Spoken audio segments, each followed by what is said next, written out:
হ্যাঁ বন্ধুরা, এটা কিন্তু কোনো পাখি নয়, এটা কিন্তু কোনো ময়ূর নয়, এটা কিন্তু একটা মুরগি।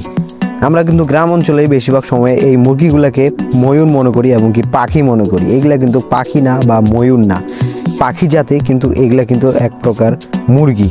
আর এই মুরগিগুলোর নাম হলো তিতির মুরগি। আর গ্রাম অঞ্চলে আমরা এই মুরগিগুলোর নাম কিন্তু চায়না মুরগি বা বিভিন্ন নামে কিন্তু ডেকে থাকি এবং কি জানে থাকি।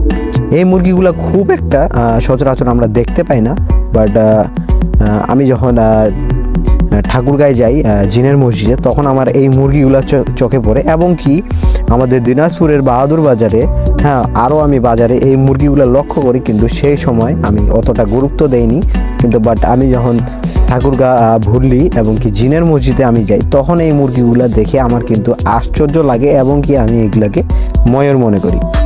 এই মুরগিগুলার কিন্তু বিভিন্ন কিন্তু ফার্মে যদি বলেন, আমি ইউটিউবে ফেসবুকে অনেক জায়গায় ভিডিও দেখলাম যে এই মুরগিগুলা লালন পালন কিন্তু খুবই লাভজনক। এই মুরগিগুলো কিন্তু প্রতি বছরের 12 মাসের ভিতর 9 মাস ডিম পাড়ে থাকে এবং কি প্রতি বছর কিন্তু 100 থেকে 150টার মতো ডিম পাড়ে থাকে। এবং কি এই মুরগির যে মাংস এবং কি এই মুরগির খুবই সুস্বাদু এবং কি এই মুরগিগুলার অসুখ বিসুখ রোগবালাই কিন্তু খুবই কম। আর এদের কিন্তু খাবারের যদি আমি কথা বলি, এদের খাবার কিন্তু খুবই স্বল্প পরিমাণ লাগে এবং কি এটা খুবই লাভজনক। আপনি যদি চিন্তা করে থাকেন যে আমি ফার্মিং করব বা নতুন কোনো জাতের মুরগি নিয়ে আমি খামার তৈরি করব বা ফার্মিং করব, আপনি অবশ্যই এই মুরগিটাকে আপনি একবার হলেও যাচাই করে দেখতে পারেন। আমার মনে হয় যে আমি নিজেও কিছুদিন পর আমি চিন্তাভাবনা আছে যে আমি এই ধরনের মুরগি কিন্তু বাসায় লালন পালন করব এবং কি আমি আপনাদের রিভিউ দিয়ে জানাবো যে এই মুরগিগুলো পালনে কি কি অসুবিধা এবং কি বাস্তবে যে আমার এক্সপিরিয়েন্সগুলো হবে আপনাদের সামনে কিন্তু আমি শেয়ার করব।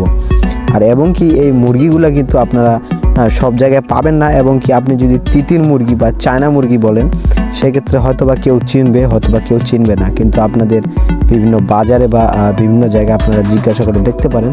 এবং কি আমি আপনাদের একটা লোকেশন এক সময় আমি এই ভিডিও ডিসক্রিপশনে দিয়ে দিব, এবং কি আপনারা দেখে নেবেন যে এই মুরগিগুলো দিনাজপুর জেলার মধ্যে এবং কি রংপুর জেলা ও অন্যান্য জেলার মধ্যে কোথায় থাকে। এবং কি আপনার জেলার মধ্যে যে আমি কোনো লোকেশন না দিই, আপনি কমেন্ট করে জানিয়ে দিন যে আপনি কোন জেলা থেকে ভিডিওটি দেখছেন। সো মুরগিটি খুবই ইন্টারেস্টিং এবং কি দেখতেও সুন্দর এবং কি আপনার ফার্মিং হিসেবে খুবই ভালো। সো আপনি একবার হলো ট্রাই করে দেখতে পারেন। আর আপনারা এতক্ষণ দেখছিলেন নাজমুল ইসলাম লাইক, তো আপনি চ্যানেলটিকে সাবস্ক্রাইব করে রাখতে পারেন। আমরা কিন্তু সচরাচর ট্রাভেলিং ব্লগের কিন্তু ভিডিও ছাড়ে থাকি, কিন্তু জাস্ট আমরা বিভিন্ন মানুষের উপকারের জন্য এবং কি আমাদের বাস্তবমুখী কিছু এক্সপিরিয়েন্স শেয়ার করার জন্য আপনাদের কিন্তু আমরা এই বিভিন্ন প্রকার ভিডিও দিয়ে থাকি। সো আমাদের ভিডিওগুলো আপনি ইন্টারেস্ট হয়ে থাকলে অবশ্যই সাবস্ক্রাইব করতে ভুলবেন না।